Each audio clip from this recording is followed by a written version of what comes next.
नमस्कार दोस्तों, daily market analysis में आप सभी का एक बार फिर से स्वागत है। सबसे पहले बात करेंगे हम आज के इंट्राडे की। देखिए, आज इंट्राडे में कोई खास मूवमेंट हुई। शुरुआत के 45 मिनट 1 आवर में जो मूवमेंट होना था वो हुआ। शुरुआत में बाजार ने बहुत अच्छी तेजी दिखाई, लेकिन लास्ट में उतना ही तेजी से फॉल भी आया और शुरुआत के 1 घंटे के बाद बाजार पूरा एक रेंज के अंदर रहा। यहाँ पर मैंने अपने टेलीग्राम चैनल पे 2 ट्रेड शेयर किए थे आपको। एक था निफ्टी 50 इंडेक्स में और दूसरा था सेंसेक्स में। एक में पुट शॉर्ट थी और एक में कॉल लॉन्ग था। दोनों को अगर देखेंगे तो दोनों में ही प्रॉफिट है, कोई लॉस नहीं है। लेकिन समझाना मैं ये चाहता हूं कि कॉल में इतना मोमेंट नहीं हुआ जबकि पुट में हमें 200 पॉइंट मिले। आखिर क्या लॉजिक था? मैंने वहां पर अपडेट भी किया है कि this is the reversal trade. What is the meaning of reversal trade? अक्सर लोग समझते हैं कि रिवर्सल्स का मतलब होता है कि बाजार पूरा ऊपर जाएगा। रिवर्सल्स का मतलब ये भी होता है कि जो भी मूव प्रीवियस है, चाहे अप साइड का चाहे डाउन साइड का, वो हॉल्ट हो जाएगा। बाजार यहाँ से ऊपर भी जा सकता है या नीचे भी जा सकता है, प्रीवियस मूव के अगेंस्ट जाए या ये एक रेंज के अंदर जा सकता है। यही चीज सबसे ज्यादा इंपॉर्टेंट है। जब मैं बात करता हूं कि सेगमेंट को वॉच करो तो इसका मतलब ही होता है कि आप अपनी पोजीशन जिस सेगमेंट में भी लेना चाहते हैं तो ये सबसे पहले समझ लें कि अगर बाजार रेंज में गया तो उस पोजीशन में आपको लॉस होगा या प्रॉफिट होगा। दोनों ही ट्रेड शेयर किया गया और दोनों में ही ठीक ठाक मिला। ऐसा नहीं है कि कॉल बाइंग में नहीं पैसे बने, लेकिन पुट में बहुत ही हेडेकलेस स्ट्रेट 200 पॉइंट मिले। तो चलिए सबसे पहले समझते हैं कि क्या आज का प्राइस एक्शन था और उसके बाद बात करेंगे कि कल सेंसेक्स की एक्सपायरी में किस तरह के मोमेंट आ सकते हैं, क्या हमारा ट्रेड सेटअप रहेगा। तो सबसे पहले स्क्रीन पे ध्यान दीजिएगा, निफ्टी 50 इंडेक्स का मैं आवरली चार्ट यूज कर रहा हूं और मैं सिर्फ ये दिखाना चाहता हूं आपको कि आज अगर आवरली कैंडल को हम कंसीडर करें तो किस तरीके से बाजार में एक रेंज बनी है। ठीक है, आज का जो हाई है वो करीब है 25,076 या 25,080 आप कह ले 25,080 और इसके ऊपर हमें 15 मई का हाई मिलता है जो कि है 25,110। ट्रेंड की बात की जाए तो ट्रेंड क्या है? बुलिश। तो हमें आज के हाई पे नहीं फोकस करना चाहिए, हमें 15 मई के हाई पे फोकस करना चाहिए क्योंकि ये एक ब्रेकआउट लेवल रहेगा विद द ट्रेंड। यहाँ से हमको एक बहुत ही अच्छी पोजीशन मिल सकती है। लेवल है 25,116। तो हम यहाँ पे क्या डालेंगे? 25,120, 25,120। ठीक है, डाउन साइड में हमारे पास लेवल है 24,900। ठीक है, समझ में आ रहा है? 24,900। तो ये कल का ट्रेड सेटअप रहने वाला है। इसके अंदर जो है ना, बाजार में फिर से वही रेंज फॉलो होगी। लेकिन अगर इसका ब्रेकआउट मिलता है और वो भी खासकर अपसाइड में मिलता है 25,120 के अबव, तो एक अच्छे मोमेंटम आने के चांसेस हैं। 24,900 ब्रेक किया तो बाजार फिर से जिगजैग करेगा। हाँ, आप स्कैल्प कर सकते हैं शॉर्ट पोजीशन में, लेकिन अगर आप साइड का ब्रेकआउट होता है तो वहां पर थोड़ा सा आप अच्छा ट्रेड प्ले कर सकते हैं। क्लियर है? कोई रॉकेट साइंस नहीं। अब जो मैं बात कर रहा था ना, अभी थोड़ी देर पहले आपको समझा रहा था कि क्या ट्रेड सेटअप था।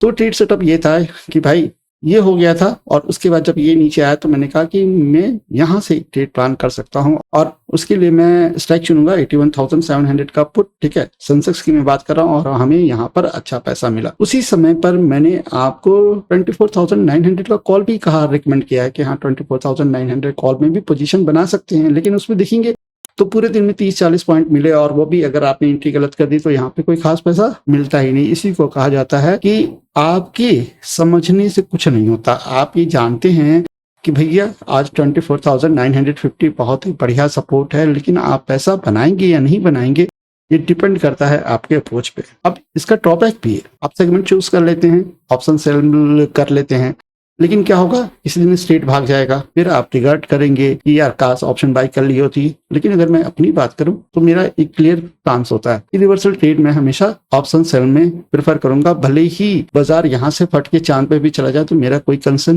नहीं है। मैं सबसे पहला जो प्लान करूंगा वो ऑप्शन सेल होगा, क्योंकि यहाँ से जो रिस्क टू रिवार्ड होता है उसका मैच ही नहीं। आप खुद देखो 81,700 ने 200 पॉइंट हंसते हंसते दिए हैं, विदाउट हेडेक दिए हैं, विदाउट प्रॉब्लम दिए हैं। उसी सेम सिनारियो में आपने ऑप्शन बाय किया है 24,900, हद से ज्यादा पेन मिला है। मुझे तो भरोसा ही नहीं कि आप बैठ पाए होंगे या नहीं बैठ पाए होंगे। खैर, इस बात को यहाँ पे किनारे करते हैं, मैं बस एक साइकोलॉजिकल पॉइंट ऐड कर रहा था कि जिससे कि आपको थोड़ा सा आइडिया मिल जाए कि किस तरीके से ऑप्शन ट्रेडिंग्स को प्ले किया जाता है। लेवल्स मैंने आपको बता दिए हैं, 25,120 के ऊपर ही आपकी बाइंग होगी। डाउन साइड में 24,900 है। अब हम बात करेंगे सेंसेक्स की। अच्छा, सेंसेक्स की भी सेम कहानी है, यही ट्रेड बना के लिया था मैंने, यही लेवल था, के बाद नीचे भी आया है यहाँ पर, लेकिन कॉस्ट भी नहीं आया। जो हमने सेल किया था ना 81,700 400 से, वहां तक भी नहीं गया और उसके बाद 200 पॉइंट दे गए। ठीक है, इस जगह में आपको सबसे पहले आवली चार्ट दिखा देता हूँ। 82,500 लेवल है इसका और डाउन साइड में है आपका 81,900। बहुत ही सिंपल सा सिनेरियो है यार, आज कोई रॉकेट सही नहीं है।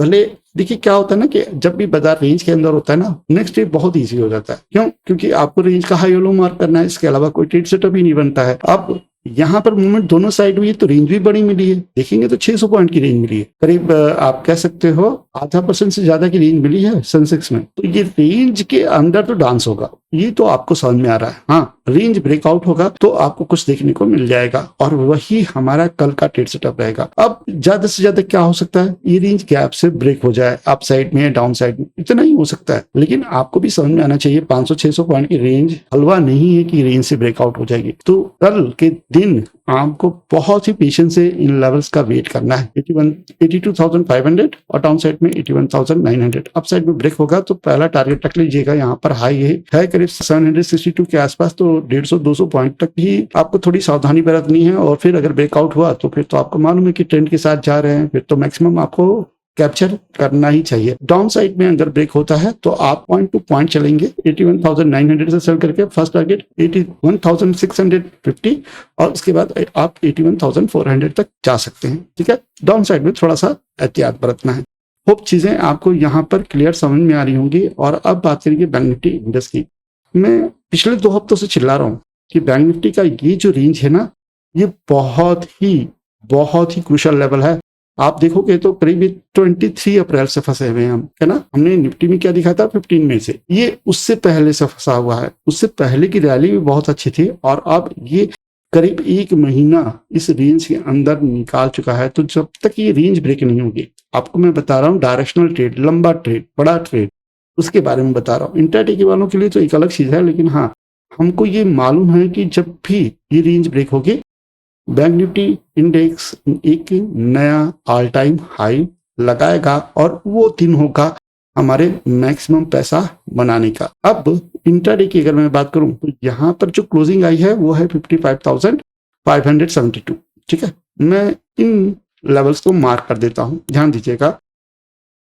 600 से लेकर 300 के बीच में ओपन हुआ, कोई दिक्कत नहीं। जैसे कि मैंने आपको वीकेंड में बताया था कि अगर गैप अप नहीं होता है तो आप इसके ऊपर क्या कर सकते हैं, बाय प्लान कर सकते हैं। ठीक है, लेकिन क्या हुआ, गैप अप हुआ। तो पहली कंडीशन क्या है कि गैप अप नहीं होना चाहिए। अगर गैप अप हुआ तो हमारा लेवल रहेगा 55,900, इसके ऊपर ही बाय करेंगे। अगर फ्लैट ओपनिंग होती है तो 55,630 पर लॉन्ग करके हम यहाँ पे टारगेट बुक कर सकते हैं। ध्यान से सुनिएगा, गैप अप हुआ तो 55,630 आपका वैलिड नहीं रहेगा, फिर वैलिड क्या रहेगा 55,900। वहां से ऊपर आप लॉन्ग प्लान करेंगे। और शॉर्ट की बात करूं तो 55,300 के नीचे आपका इंट्राडे में शॉर्ट है ही।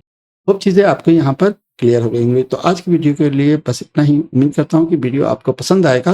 अगर पसंद आया है तो प्लीज लाइक करिएगा, शेयर करिएगा एंड सब्सक्राइब करिएगा। मिलते हैं नेक्स्ट वीडियो में। थैंक यू, नमस्कार, धन्यवाद, जय हिंद।